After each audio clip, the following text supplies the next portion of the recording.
সম্মানিত ভাই এবং বাবারা, দীর্ঘ 13টি বছর জালিমের জেলখানায় তাকে বন্দী করে রাখা হয়েছিল। তারপরেও বাতিলের কাছে তিনি মাথা নিচু করে নাই। এরপরে তাকে দুনিয়া থেকে শহীদ করে দেওয়া হয়েছে। সম্মানিত বসুরি, তারপরেও বাতিলের কাছে মাথা নিচু করে নাই। এই জন্য শিল্পী একটা গজল লিখেছে, বলবো ভাই? বলবো? কোরআনের পাখির ব্যাপারে একটা বললি রাগ হবে নাকি আপনার? সাইদির মতো এত সুখী নয়তো কারো জীবন, সাইদির মতো এত সুখী নয়তো কারো জীবন। এত ভালোবাসে প্রভু তাকে, দিয়েছে শহীদি মরণ। সাইদির মতো এত সুখী নয়তো কারো জীবন। সত্যর পথে তিনি লড়েছে, মিথ্যার বেড়া জাল ভেঙেছে, কারো কাছে মাথা নত করেনি। সত্যর পথে তিনি লড়েছে, মিথ্যার বেড়া জাল ভেঙেছে, কারো কাছে মাথা নত করেনি। শুধু কোরআনের কথা বলে বলি, শুধু কোরআনের কথা বলে বলি করেছে পৃথিবী বিচারণ। সাইদির মতো এত সুখী নয়তো কারো জীবন। এত ভালোবাসে প্রভু তাকে, দিয়েছে শহীদি মরণ। সাইদির মতো এত সুখী নয়তো কারো জীবন। মিথ্যা মামলায় পড়েছে, 13 বছর জেলখানায় কেটেছে। মিথ্যা মামলায় পড়েছে, 13 বছর জেলখানায় কেটেছে, কারো কাছে মাথা নত করেনি। তবু হায়নাদের মন গলেনি, কথা বলেন ঠিক না? তবু হায়নাদের মন গলেনি, কারাদণ্ড দিল আমার। সাইদির মতো এত সুখী নয়তো কারো জীবন। এত ভালোবাসে প্রভু তাকে, দিয়েছে শহীদি মরণ। সাইদির মতো এত সুখী নয়তো কারো জীবন। আর একটু জোরে বলেন মারহাবা, লিল্লাহি তাকবীর। তাহলে নবীজির লোভ দেখাইছেন কয়টা? সবাই বলেন। 1 নাম্বার বাড়ি, 2 নাম্বার, 3 নাম্বার, 4 নাম্বার ডাক্তার কবিরাজ, 5 নাম্বার ক্ষমতা। নবীজি পড়েছিলেন এই লোভে? আমরা পড়া যাবে? যতই নোট দেখা কাজ চা দিক আর বিড়ি দিক, ইমান আল্লাহর আইন সব লোকের শাসন বাস্তবায়ন যারা করতে চায় গোটা পৃথিবীর জমিনে, সম্মানিত বলছে যে আমরা তাদের পক্ষে কাজ করতে চাই। কথা বলেন ঠিক কিনা? এদিক ওদিকে আজ যাওয়ার কোনো চিন্তা ভাবনা নাই। বাংলাদেশের জমিনে ইসলামের গণজোয়ার শুরু হবে ইনশাআল্লাহ। লন্ডনে কোরআনের পাখি আল্লামা সাইদিকে বলেছিলেন যে মাওলানা সাহেব, আপনি তো দীর্ঘদিন গোটা পৃথিবীতে তাফসীরুল কোরআন মাহফিল এর ময়দানে কথা বলতেছেন, আপনি বলেন তো কোন জায়গা থেকে ইসলামের গণজোয়ার শুরু হওয়ার আশঙ্কা করতে পারছেন? উনি যেই দিন বলেছিলেন আমার দেশ ওলিয়া উলিয়ার দেশ, আমার দেশ মসজিদ মাদ্রাসার দেশ, আমার দেশ হলো ওলামা ইকরামদের দেশ, কোরআনের হাফেজদের দেশ, আমি বিশ্বাস করি আমার এই 56,000 বর্গ মাইলের সোনার বাংলা জমিন থেকে সম্মানিত ভাই এবং বাবারা, সেই নবীকে যদি আপনি আমি অনুসরণ করতে চাই, নবীকে যদি ভালোবাসতে চাই, নবী যেহেতু কোরআন দিয়ে দিয়ে দাওয়াতি কাজ করেছে, তাহলে প্রত্যেকটা মুসলমান নর এবং নারীর আল্লাহর দেওয়া জমিনের ওপরে আল্লাহর কোরআন দিয়ে দিয়ে দাওয়াতি কাজ করা নবীজির সমস্ত সুন্নাতের সবচাইতে বড় সুন্নাত কাজ। কথা বলেন ঠিক না? কিন্তু আমরা তো কোরআন দিয়ে দাওয়াতি কাজ করতে চাই না। সেই বান্দা বান্দি কোরআন দিয়ে দাওয়াতি কাজ করবে না, নবীকে অনুসরণ করা তার হবে।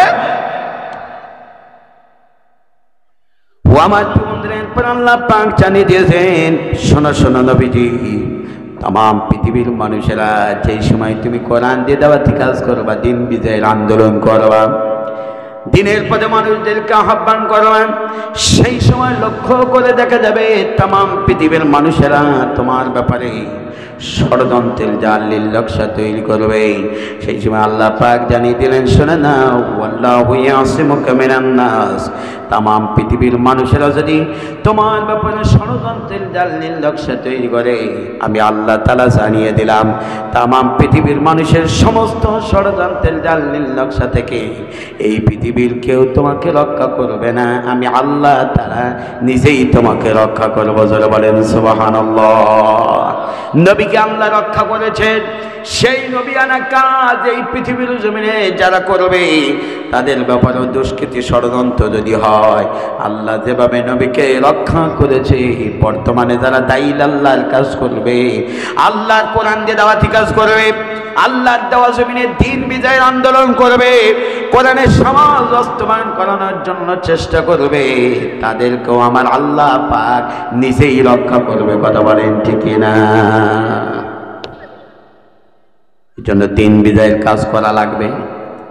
নবীজি করেছেন, আমাদেরকে করতে হবে। নবীজি কোরআন দিয়ে দাওয়াতি কাজ করেছেন, আমাদেরও করা লাগবে। আমাদের সমাজে কিছু কিছু মানুষ আছে মনে করে নিজেই শুধু মুক্তি পাবো, নিজেই মুক্তি পাবো, আর কাউরির প্রয়োজন নাই, নিজে ইবাদত বন্দেগী করে, কাউরির কাছে দাওয়াতি কাজ করতে চায় না, কোরআনের হক কথাটা বলতে চায় না। ও আমার তো ভাই না, এই জন্য শিল্পী একটা গজল লিখেছে। শিল্পী বলেছেন, জান্নাতে একা আমি যাব না তো ভাই, তোমাকেও জান্নাতি দলে নিতে চাই, জান্নাতে একা আমি যাব না তো ভাই, তোমাকেও জান্নাতি দলে নিতে চাই।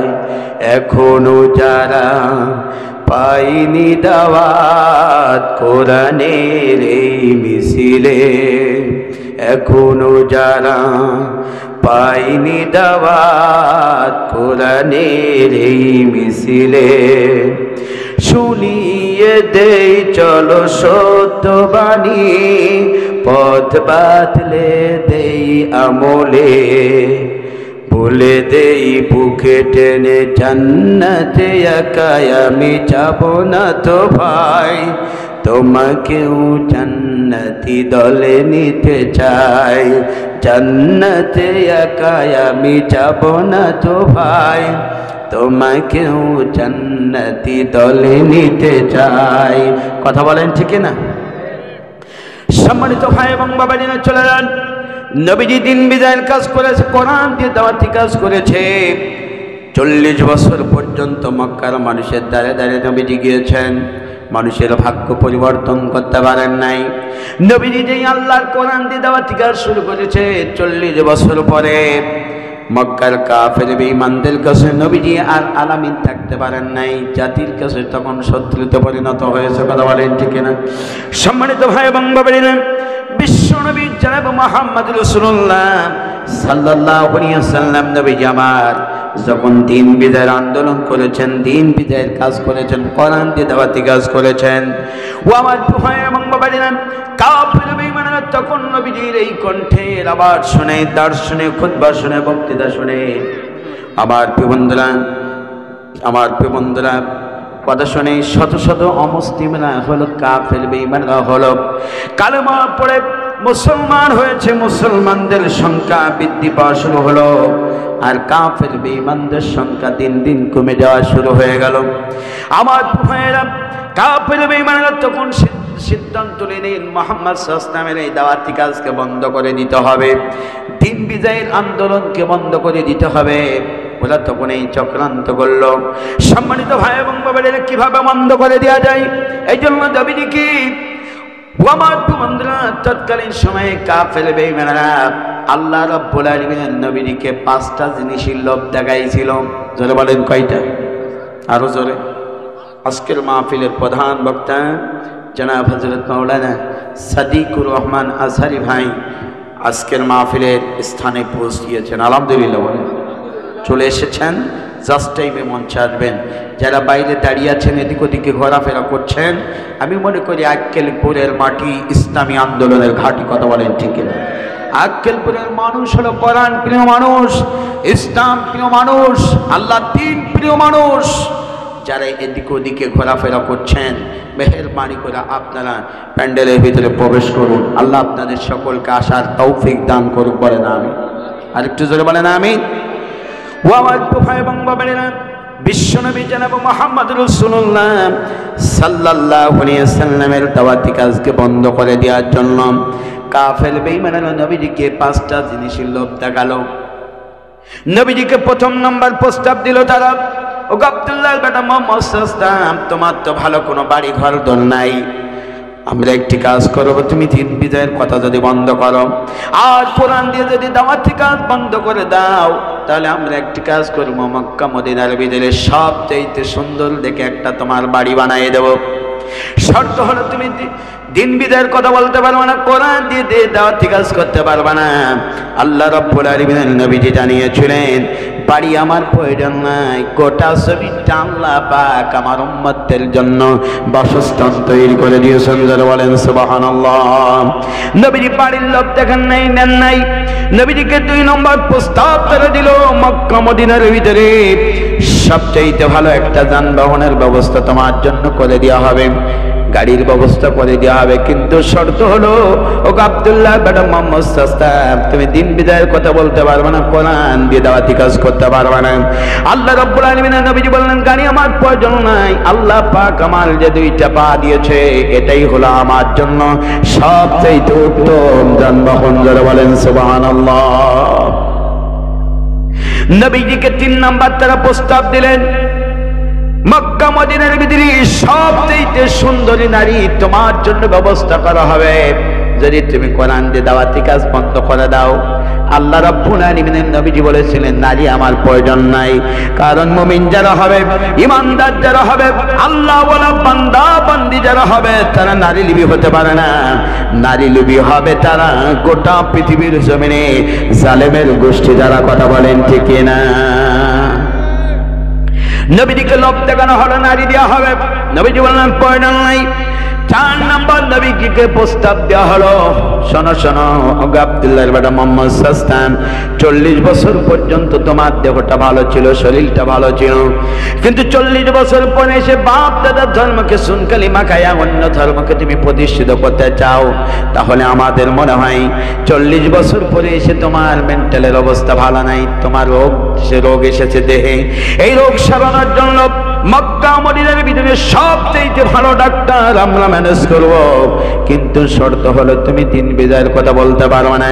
আল্লাহ রাব্বুল আলামিনের নবীজিকে আল্লাহ জানিয়ে দিয়েছিলেন, ওয়া নুনাজ্জিলু মিনাল কুরআনি মা হুয়া শিফাউ ওয়া রাহমাতুল লিল মুমিনিন। চিৎকার দিয়ে বলেন আল্লাহু আকবার। तमाम পৃথিবীর মুসলমানদের জন্য, মুমিনদের জন্য, ইমানদারদের জন্য আল্লাহ পাকের কোরআন হলো মহা ঔষধ। চিৎকার দিয়ে বলেন না সুবহানাল্লাহ। কোরআন হলো শেফা দেবে। সম্মানিত ভাই এবং বাবারা বললেন, ডাক্তার আমার প্রয়োজন নাই। 5 নম্বর নবীকে প্রস্তাব দেওয়া হলো, মক্কা মদিনার ভিতরে ছোটখাটো নেতৃত্বের পদ পদবি তোমাকে দেওয়া হবে, নেতা বানাই দেওয়া হবে। সুতরাং তোমাকে আমরা বলতে চাই, তুমি দিন বিজয়ের কথা বলতে পারবে না। আল্লাহ রাব্বুল আলামিনের নবীজি সেই দিন জানিয়েছিলেন, ও মক্কার কাফের বেঈমানরা, তোমরা শুনে নাও, তোমরা যদি আমাকে বাড়ি দাও, গাড়ি দাও, ডাক্তার কবিরাজ তোমরা আমাকে দিবা, নারী দিবা, নেতৃত্ব কর্তৃত্ব ক্ষমতার চেয়ারে তোমরা আমাকে বসিয়ে দিবা, এইগুলা দিবা। এর সাথে সাথে যদি তোমরা আমাকে এক হাতে চন্দ্র এনে দাও, আর এক হাতে যদি সূর্য এনে দাও, আর আমাকে যদি তোমরা বলো দিন বিজয়ের আন্দোলন বন্ধ করতে হবে, আল্লাহর কোরআন দিয়ে দেওয়া থেকে বন্ধ করতে হবে, আমি আব্দুল্লাহর বেটা মোহাম্মদ সাল্লাম জানিয়ে দিলাম, চন্দ্র সূর্য গাড়ি বাড়ি নারী ডাক্তার কবিরাজ নেতৃত্ব ক্ষমতা চার সমস্ত কিছু মায়া মহব্বত ছেড়ে দিতে পারি, আমার জীবন থাকবে যতক্ষণ আল্লাহর দেওয়া জমিনে দিন কায়েমের আন্দোলন চলবে ততক্ষণ, আমার জীবন থাকবে যতক্ষণ আল্লাহর জমিনে কোরআন দিয়ে আন্দোলন চলবে ততক্ষণ। কথা বলেন ঠিক না? কোনো কিছু লোভে পড়া নাই। আর আমাদের একটা বিড়ির লোভ দিলে আর 500 টাকার কর করে লোড দিলে ইমান বিক্রি শেষ। আজকাল বুঝি নেই, আছে না? না, এক বিড়িতে ইমান শেষ। সাথে চা পিড়ি, ঠিক আছে, চা বা পিড়ি। ও আমার তো ভাই এবং বাবার তাহলে লবিলির লোভ দেখালো কয়টা? কেউ মনে নেই? মনে 5টা জিনিসের লোভ দেখাইলো। আমাদের লোভ যদি বাতিলেরা দেয়, লোভে পড়া যাবে? যারা বলেন লোভে পড়া যাবে? জীবন চলে যাবে, লোভে পড়া যাবে না। এদেশের জমিনে 50টি বছর আল্লাহর কোরআনের খেদমত করেছিলেন আল্লামা আব্দুল হাসান সাইদি। তাকেও প্রস্তাব দিয়েছিল ছোটখাটো নেতৃত্বের পদ পদবি তোমাকে দেওয়া হবে, কিন্তু শর্ত হলো তুমি দিন বিজয়ের আন্দোলন করতে পারবে না, আল্লাহর কোরআনের হক কথা বলতে পারবে না। আল্লাহর কোরআনের পাখি বলেছিলেন, সিংহের মতো 1 ঘন্টা বেঁচে থাকতে চাই, বিড়ালের মতো 500 বছর বেঁচে থাকার ভিতরে কোনো সার্থকতা নাই। কথা বলেন ঠিক না? ও আমার বন্ধুরা, সেই কোরআনের পাখি বাতিলের কাছে মাথা নিচু করে নাই। যারা কোরআনের দায়ী হবে, ইসলাম মানবে, আল্লাহর আইন বাস্তবায়ন করতে চায়, তারা মাথা নিচু করবে কার সামনে? আরো যারা বলেন পৃথিবীর কোন পরাশক্তির কাছে মাথা নিচু করবে না। জীবন চলে যাবে, শহীদ হবে, জেলখানায় থাকবে, রিমান্ডের পর রিমান্ডে ভুগে ভুগে দুনিয়ার থেকে বিদায় নেবে, কিন্তু কোন বাতিলের কাছে মাথা নিচু করবে না। মাথা নিচু হবে কার সামনে? আরো যারা বলেন কার সামনে? আমাদের মাথা নিচু হবে কার সামনে?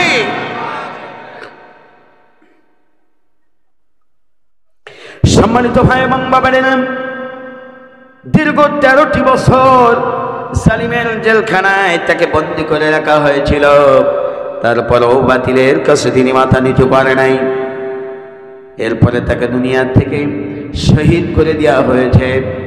সম্মানিত বসিরি, তারপরেও বাতিলের কাছে মাথা নিচু করে নাই। এই জন্য শিল্পী একটা গজল লিখেছে, বলবো ভাই?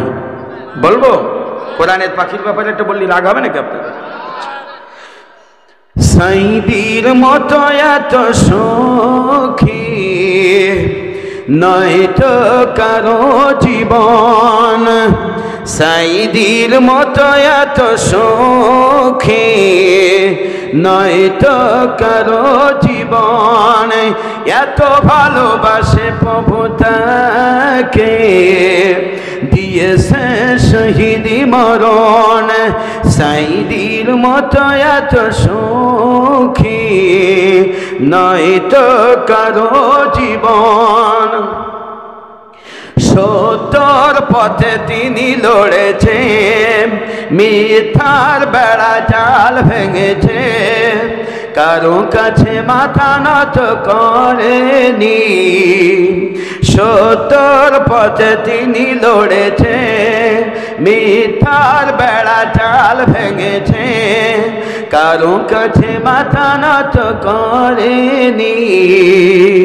শুধু কোরআনের কথা বলে বলি, শুধু কোরআনের কথা বলে বলি করেছে পৃথিবী বিচারণ, সাইদির মতো এত সুখী নয় তো কারো জীবন, এত ভালোবাসে প্রভু তাকে দিয়েছে শহীদি মরণ, সাইদির মতো এত সুখী নয় তো কারো জীবন।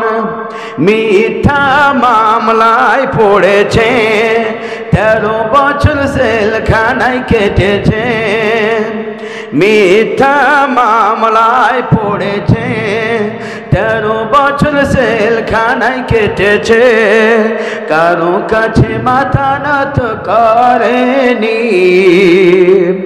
তবু হায়নাদের মন গলেনি। কথা বলেন ঠিক না?